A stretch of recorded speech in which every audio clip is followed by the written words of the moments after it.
వార్తలకు తిరిగి స్వాగతం. యువతను పారిశ్రామికవేత్తలుగా తీర్చిదిద్దడంతో పాటు ఆవిష్కరణలకు మరింత ప్రోత్సాహం అందించే లక్ష్యంతో రాష్ట్ర ప్రభుత్వం రతన్ టాటా ఇన్నోవేషన్ హబ్తో కలిసి పనిచేస్తోంది. రాజధాని అమరావతితో పాటు రాష్ట్ర వ్యాప్తంగా పలు ప్రాంతాలలో ఏర్పాటు చేసిన కేంద్రాల ద్వారా యువతకు సమగ్ర శిక్షణ ఇవ్వడంతో పాటు వారిని పారిశ్రామికవేత్తలుగా తీర్చిదిద్దేందుకు ప్రభుత్వం ప్రయత్నిస్తోంది. ఇంటికో పారిశ్రామికవేత్తను తయారు చేయాలన్న రాష్ట్ర ప్రభుత్వ ఆశయాన్ని సాకారం చేయడంలో ఈ ఇన్నోవేషన్ కేంద్రాలు కీలక పాత్ర పోషిస్తున్నాయి. ఆ వివరాలేంటో ఈ స్టోరీలో చూద్దాం. రాష్ట్రంలో యువతకు సరైన నైపుణ్యాలు అందించి ఆవిష్కరణల దిశగా నడిపించగలిగితే అద్భుతాలు సృష్టించగలరు అనడంలో ఎలాంటి సందేహం లేదు.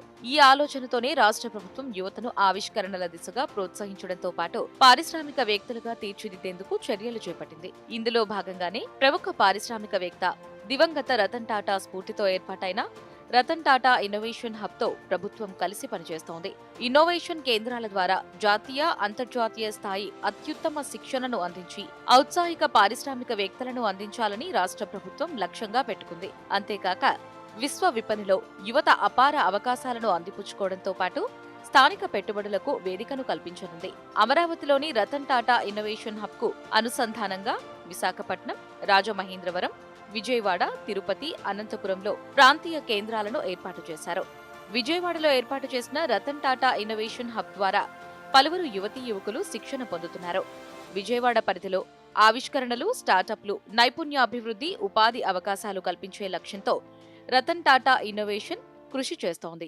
మనము ఆర్టీహెచ్ ఎకోసిస్టమ్ అనేది గవర్నమెంట్ ఫ్లాగ్షిప్ ఇనిషియేటివ్గా తీసుకొని చీఫ్ మినిస్టర్ గారు వన్ ఫ్యామిలీ వన్ ఆంటర్ప్రినర్షిప్ ఇనిషియేటివ్లో భాగంగా స్టేట్ ఇన్నోవేషన్ పాలసీలో భాగంగా ఆర్టీహెచ్ని ఎస్టాబ్లిష్ చేసాం. ఇది హబ్ అండ్ స్పోక్ మోడల్ ప్రకారం నడుస్తుంది. దీంట్లో మనము స్టార్టప్స్కి ఫుల్ ఎకోసిస్టమ్ లెవెల్ సపోర్ట్ ఇవ్వడానికి ఇన్స్టిట్యూషన్ ఎస్టాబ్లిష్ చేసాం. దీంట్లో స్టార్టప్స్కి 5 రకాల సపోర్ట్స్ మనం ప్రొవైడ్ చేస్తూ ఉంటాము. ఫస్ట్ వచ్చేసి ఇన్ఫ్రాస్ట్రక్చర్. మీరు ఇక్కడ చూస్తున్నట్టుగా మనకి ఎవ్రీ స్పోక్లో మనకి ఆల్మోస్ట్ 15,000 SFT టు 25,000 SFT వరకు ఎకోసిస్టమ్ ఇన్ఫ్రాస్ట్రక్చర్ని బిల్డ్ చేస్తున్నాం.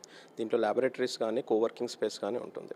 రతన్ టాటా ఇన్నోవేషన్ కేంద్రాలు మహిళలకు ఎంతో ఉపయుక్తంగా ఉన్నాయి. ప్రతిభ ఉన్న ప్రతి ఒక్కరికి ఈ కేంద్రాల్లో ప్రోత్సాహం లభిస్తోంది. యువత ఉద్యోగాల కోసం ఎదురు చూసే స్థాయి నుంచి ఉద్యోగాలు కల్పించే స్థాయికి ఎదిగేలా చేస్తున్నాయి. మన వాటర్లో మనకి తెలియకుండా చాలా పొల్యూటెంట్స్ కానీ, కెమికల్స్ కానీ, హార్మ్ఫుల్ మెటల్స్ అనేవి ఉంటాయి. మైక్రో ఆర్గానిజమ్స్ అనే బ్యాక్టీరియా అని ఉంటుందన్నమాట. మళ్ళీ బ్యాక్టీరియా అంటే మనం భయపడాల్సిన అవసరం లేదండి. అవన్నీ ఫుడ్ గ్రేడ్ బ్యాక్టీరియానే. అవి మనకి లోపల మన బాడీలో కొన్ని బ్యాక్టీరియా ఉంటాయి. అలాంటి బ్యాక్టీరియాని యూజ్ చేసుకొని మేము ఇలాగ బయోఫిల్టర్స్ అనేది ఒకటి తయారు చేసామన్నమాట. ఈ బయోఫిల్టర్స్ ఏంటి అంటే వీటిలో మైక్రో ఆర్గానిజమ్స్ని యూజ్ చేస్తాం. వాటికి ఏంటి అంటే వాటికి కెపాసిటీ ఉండిద్ది. ఈ హెవీ మెటల్స్ని కానీ, పొల్యూటెంట్స్ని కానీ క్యాప్చర్ చేసే కెపాసిటీ ఉంటుంది. రాష్ట్ర ప్రభుత్వ ఆశయాలకు యువత సంకల్పం తోడైతే అద్భుతాలు సృష్టించేందుకు రతన్ టాటా ఇన్నోవేషన్ హబ్ ఎంతగానో తోడ్పాటును అందిస్తాయనడంలో ఎలాంటి సందేహం లేదు.